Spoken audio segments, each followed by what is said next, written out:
नमस्कार. आज जे रूट मार्च काढला याबद्दल आपण काय सांगू? आज या ठिकाणी आगामी सण उत्सवच्या अनुषंगाने पूर्ण कल्याण झोन आणि सर्व पोलीस स्टेशनच्या माध्यमातून आज दुर्गाटी चौक, ते दूध बाजार, त्यानंतर लाल चौकी, पारनाका असा पूर्णपणे हा रूट मार्च काढण्यात आला होता. या रूट मार्च मध्ये आमच्या कल्याण परिमंडळामध्ये सगळे पोलीस स्टेशन अधिकारी कर्मचारी सहभागी झाले होते.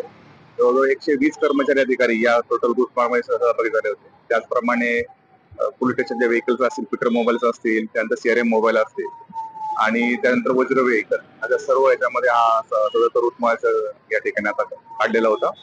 आगामी सण उत्सवाच्या अनुषंगाने पोलीस व प्रशासनाची पूर्णपणे तयारी झालेली आहे आणि त्याबद्दलची तयारीचा पूर्व आढावा करण्याकरता आता हा रूट मार्च होता. या माध्यमातून सर्व कल्याण डोंबिवलीकरांना माझं हे आव्हान राहील की अतिशय शांतते मार्गाने जे काही आगामी येणारे सण उत्सव ते साजरे करावे. कोणत्याही दरम्यानच्या त्या ठिकाणी भावना दुखू नयेत आणि कोणत्याही आक्षेपार्ह विधान किंवा आक्षेपार्ह पोस्ट हे सोशल माध्यमावरती कुणीही प्रसारित करू नये अशी सगळ्यांना त्या ठिकाणी आव्हान असेल आणि सर्वांना आगामी सण उत्सवाच्या अनुषंगाने सगळ्यांना शुभेच्छा.